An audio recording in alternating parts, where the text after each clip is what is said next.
Rodrigo Borgia nasceu provavelmente no primeiro dia de 1431, ou possivelmente um ano depois, mas sua data de nascimento exata é cercada de dúvidas. Rodrigo era da família Borgia, uma família espanhola que após a ascensão do Papa Calixto III ganhou muito prestígio e poder em Roma. O início da história da família é repleto de lendas. É provável que ela tenha origem por volta de 1140, proveniente de um ramo da dinastia de Aragão.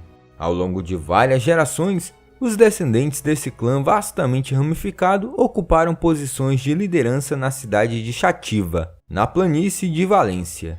Eles eram considerados de uma nobreza menor até que Alonso de Borgia ascendeu ao papado em Roma. Já como papa, Alonso precisava se cercar de aliados, e nada melhor do que membros de sua própria família. Assim, dois sobrinhos de Alonso passaram a ocupar o topo da hierarquia clerical.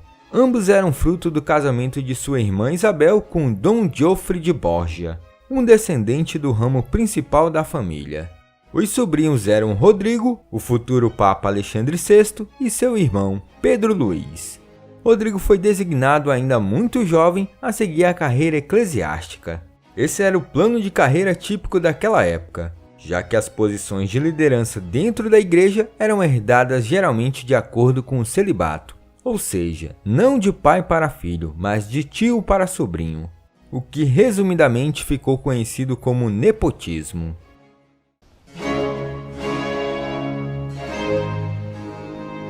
Para a profissão do jovem Rodrigo Borgia, a elevação de Alonso foi fundamental. Provavelmente Rodrigo chegou em Roma por volta de 1449. Por volta de 1453, Rodrigo se dedicou aos estudos de direito em Bolonha. Em 8 de abril de 1455, Alonso de Borgia subiu ao trono de Pedro como Calixto III. O Papa recém-eleito poderia nomear cardeal um sobrinho qualquer ou, se necessário, melhorar o estilo de vida de parentes mais próximos. Em fevereiro de 1456, ocorreu a nomeação simultânea de Rodrigo e Luís a cardeais, o que foi um balde de água fria para aqueles que esperavam o fim do nepotismo dentro de Roma. Esses dois chapéus vermelhos foram só o começo. Calixto III ainda trabalhou muito para elevar o prestígio de sua família. Não demorou muito para que Rodrigo ganhasse o cargo de vice-chanceler, passando a ocupar o mais importante e lucrativo posto dentro da cúria depois do papado. Além disso, ele foi nomeado bispo de Valência, o que elevou sua posição e aumentou os seus rendimentos. Calixto III travaria conflitos com duas famílias de prestígio da Península Itálica, a família Orsini e o rei de Nápoles. Não por acaso, Rodrigo Borgia teria os mesmos inimigos quando ascendesse ao papado. No final de 1458, quando a campanha contra Nápoles era iminente, a saúde de Calixto III piorou bruscamente. Todos esperavam pelo fim do domínio Borgia. Pedro Luís não perdeu tempo e fugiu de Roma, mas o cardeal Rodrigo Borgia não fugiu. Estava no leito de morte de seu tio no momento de seu último suspiro, naquele 6 de agosto de 1458. Com a morte do tio, o poder territorial estava perdido. Porém, Rodrigo soube manter seus cargos adquiridos ao longo dessa trajetória, principalmente a Diocese de Valência. O sucessor de Calixto III foi o Papa Pio II. Enquanto ele estava vivo, reinou uma harmonia entre a família do governante e o cardeal espanhol. 6 anos depois, Pio II morreu, e o novo Papa eleito foi Paulo II. O novo Papa tinha apenas 47 anos, estava ainda na flor da idade, sem qualquer ameaça ou risco desconhecido de doenças. Paulo II foi pontífice durante 7 anos. Dessa época, há poucos registros sobre Rodrigo Borgia que sejam dignos de citação. Por um lado, isso se deve ao fato de que ele não fazia parte do círculo de confiança mais íntimo do Papa. Por outro, não se pode dizer que esse pontificado tenha sido de forma geral espetacular. Porém, a vida de Rodrigo foi assumidamente agitada, embora ainda não mostrasse esse lado em público. Afinal, ainda não podia avaliar claramente como a cúria iria reagir a tais revelações. Isso seria decidido na eleição papal seguinte. Quando a era de Paulo II chegou ao fim, no verão de 1471, foi eleito Francesco Maria della Rovere, que adotou o nome de Sisto IV.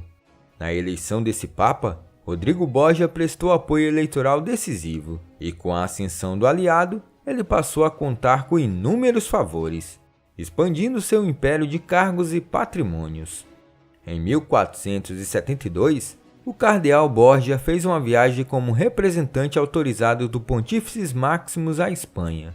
Oficialmente, seu objetivo era convencer os reis de Aragão e Castela sobre a realização de uma cruzada. Mas, além disso, o cardeal foi incumbido de uma missão muito mais delicada. Em 1469, Isabel, a princesa herdeira de Castela, casou-se com Fernando, príncipe herdeiro aragonês. Aos olhos romanos, essa união, contudo, não tinha validade alguma, já que o grau de parentesco muito próximo do casal representava um empecilho. A desenvoltura na corte de Rodrigo Borgia foi exemplar, tendo caído no agrado do futuro casal de reis, Isabel e Fernando, o que lhe trouxe no futuro grandes benefícios. Mas os reis católicos também ganharam muito com essa amizade, já que em 1494, Rodrigo Borgia, já como Papa Alexandre VI, foi quem intermediou a bula intercoeteira e o Tratado de Tordesilhas, acordos que dividiam o mundo entre Espanha e Portugal. Sisto IV acabou morrendo em agosto de 1484. Seu sucessor acabou sendo Inocêncio VIII. O cardeal não era famoso. Foi eleito por ser não apenas o mais desconhecido dos cardeais, mas também o mais discreto deles, para não dizer o menos importante. Ao longo de sua trajetória como cardeal em Roma, Rodrigo Borgia tentou deixar escondidos seus casos extraconjugais, mas depois de 10 anos do pontificado de Sisto IV, não havia nenhuma razão para ter escrúpulos. Os tempos tinham mudado profundamente. Muitos jovens cardeais mantinham um relacionamento duradouro com o amante e tinham filhos. Se foram concebidos antes ou depois do ingresso à vida religiosa, eram detalhes que não faziam diferença nesse clima de liberdades. Rodrigo Borgia não apenas reproduziu biologicamente, mas também passou seu nome adiante. Sim, ele queria construir uma família, embora fosse um clérigo. Sua principal amante foi Vanossa di Cattanei. Ela era 10 anos mais nova que Rodrigo. Vanossa foi mãe de seus 4 filhos mais famosos: César, nascido em 1475, Giovanni, em 1476, Lucrécia, em 1480 e Geoffrey, em 1481. O cardeal queria construir uma família, mas ele não tinha planos de levar uma vida conjugal. Dessa forma, ele acumulou diversas amantes ao longo de sua vida. Ou seja, era um legítimo papa raparigueiro.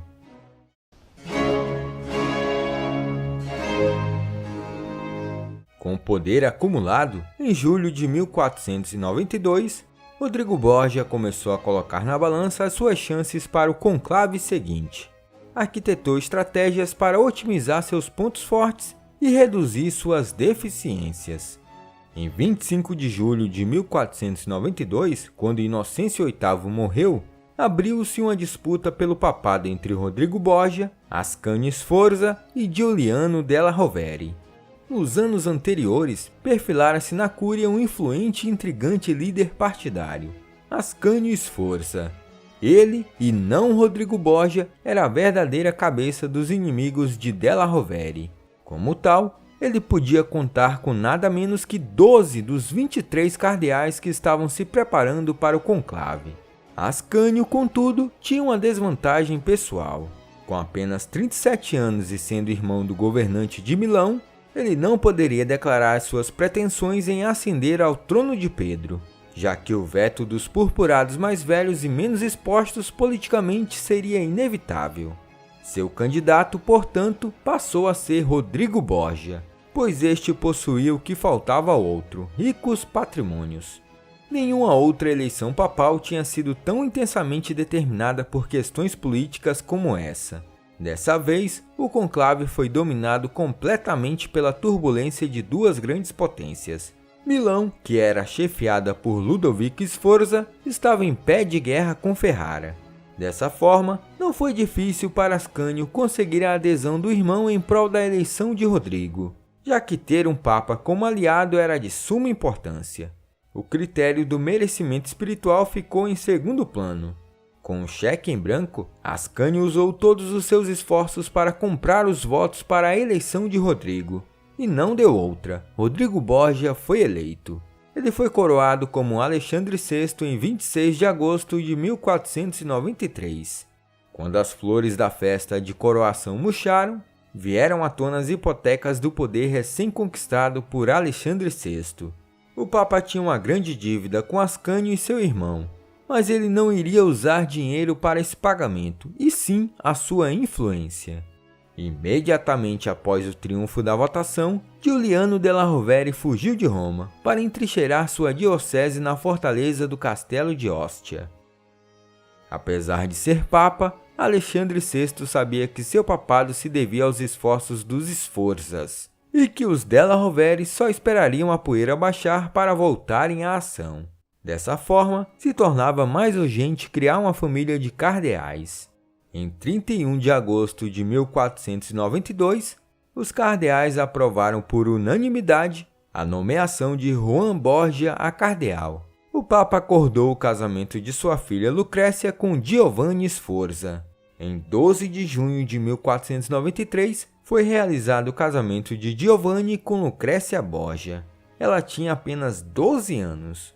O local dessa celebração familiar foi apenas o Vaticano, diga-se de passagem, tá? Ainda nesse meio tempo, o cardeal della Rovere acusou o Papa de simonia e trouxe o rei da França Carlos VIII para depô-lo. Mas Alexandre VI fez um acordo, permitindo o trânsito dos exércitos franceses e foi reconhecido como Papa pelo rei francês. Enquanto isto, ele negociou com o imperador alemão Maximiliano I e os governantes da Espanha e Veneza uma aliança, que acabaram derrotando os franceses. Era muita treta, tá louco? Ali aqui, rompe ali, enfim. O Papa não queria entrar para a história como só mais um, mas para se destacar, ele deveria se livrar do domínio dos Sforza. Sem alternativa, o Papa teve que se aliar ao seu antigo rival, Giovanni della Rovere, que não teve nenhum orgulho e aceitou a parceria, contanto que Ascânio fosse expulso de Roma. Além disso, Alexandre VI contou com o apoio dos reis católicos da Espanha. Não demorou muito para que a ordem de despejo fosse dada para Ascânio Sforza. Seu irmão ficou furioso ao saber dessa notícia. Com seus novos aliados e com mais autonomia, o Papa preparou o próximo passo. Ele iria nomear 12 cardeais ao mesmo tempo. Lógico que ele aproveitou para colocar homens de confiança dentro do Vaticano. Entre esses 12 cardeais, um acabou sendo César Borgia, isso mesmo, o filho do Papa. Muitos ficaram chocados e pensavam que Alexandre queria criar um papado hereditário. Já outros se preocupavam com o caráter de César Borgia. A paz do Papa chegou ao fim quando Milão se aliou à França. Em 1494, os franceses acabaram tomando Florença do controle dos Médici. O passo seguinte do rei francês foi seguir rumo a Roma. Para conversar com o Papa e evitar uma invasão dos franceses em Roma, Ascânio Sforza foi enviado. Ele deu um tratado com vários termos humilhantes para Alexandre VI, que no lugar de aceitar, resolveu prender Ascânio. Em consequência, o rei francês avançou sobre Roma. Acuado, Alexandre VI se recolheu no castelo de Santo Ângelo. A única solução, portanto, era negociar. Qualquer acordo com o rei era melhor do que não ter acordo nenhum. Em 15 de janeiro de 1495, o acordo foi assinado. Apesar da situação tensa, não foi tão ruim para o Papa. Quem não gostou nada disso foi Ascânio Sforza, que esperava algo mais enfático do rei francês. Desde então, a relação entre Milão e a França tornou-se conturbada. Novamente, em tempos de paz, o Papa decidiu voltar ao seu assunto preferido, ou seja, promover membros de sua família. Alexandre VI concedeu a seu filho preferido, Giovanni Borgia, o título de general da Igreja. Em 1497, aconteceu algo impactante. Os franceses entraram em choque contra os milaneses. E visando romper de vez com os Sforza, o Papa decidiu anular o casamento de Lucrécia. Ele alegou que o casamento não tinha sido consumado, mesmo após 4 anos. Em reação, Giovanni espalhou para todo mundo que o Papa estava tendo essa atitude porque tinha relações com Lucrécia, assim como César Borgia. Pouco tempo depois, o Papa levaria um grande golpe. Misteriosamente, seu filho preferido foi assassinado. Seus restos mortais foram encontrados no rio Tibre. Ele estava com a garganta cortada, desfigurada por 8 golpes de punhal. O Papa sentiu o baque. Ele daria tudo para devolver a vida ao seu amado filho. A lista de suspeitos era longa, já que os Borgia, depois de quase 5 anos de pontificado, tinham muitos inimigos. Até hoje o assassinato de Giovanni é um mistério, e nunca foi resolvido. Com a morte de Giovanni, César acabou pouco a pouco tomando o lugar do irmão. Ele fora a pessoa que mais tirou proveito dessa tragédia familiar. E não demorou muito a rolar na boca miúda que o verdadeiro assassino de Giovanni era o próprio César. Contra essa teoria, exige o fato de que Alexandre VI jamais teria perdoado César se ele tivesse assassinado o irmão. Mesmo nesse momento de maior tristeza, Alexandre VI continuou fazendo planos para o futuro da família.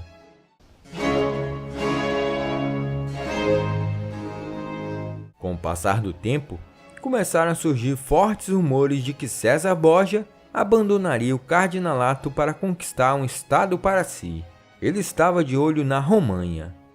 Em 1497, o Papa passou a arquitetar um novo matrimônio para Lucrécia.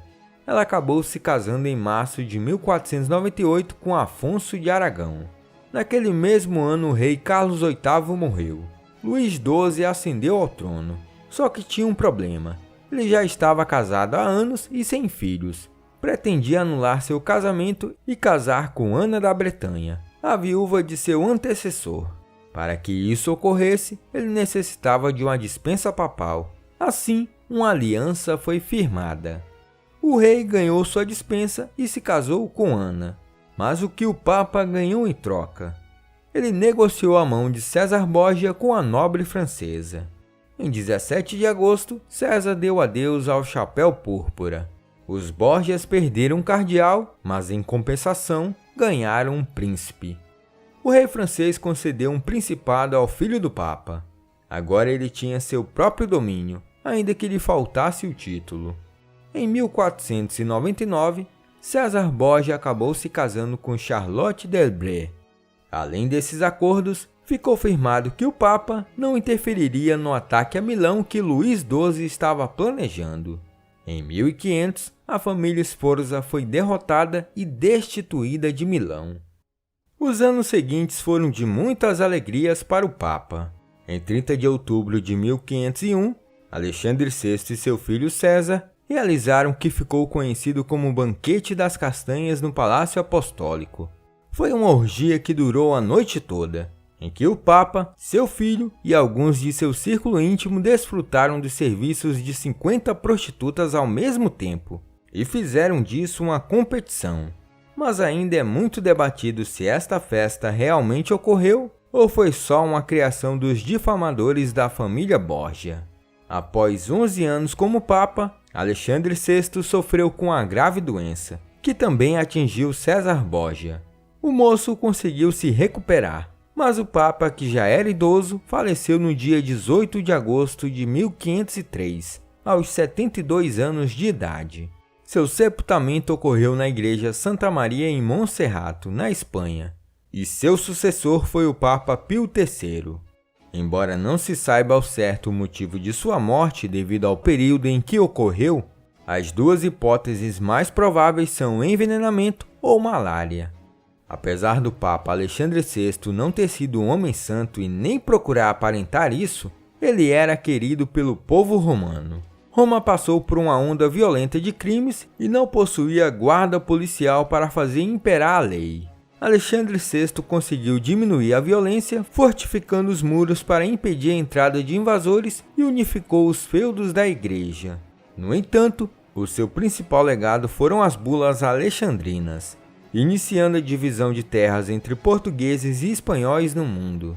Depois a ação foi definitivamente confirmada com o Tratado de Tordesilhas, no papado de Júlio II, que foi outro papa que deu o que falar. Esse era carne de pescoço e Michelangelo sofreu na mão dele. Aliás, Júlio II era Giuliano della Rovere, o homem que disputou o papado contra Rodrigo Borgia, e tem muita história vindo por aí. Olá, eu sou o professor Danilo, obrigado por assistir esse vídeo. Se você gostou, se inscreva no canal, deixe o like e compartilhe esse vídeo. Se você estiver pensando em ajudar o canal, você pode ajudar de 3 formas: tornando-se um membro, clicando no botão Seja um Membro aqui embaixo desse vídeo, apoiando na nossa campanha no Apoia-se, clicando no link do comentário fixado. No mais, é isso. Até mais!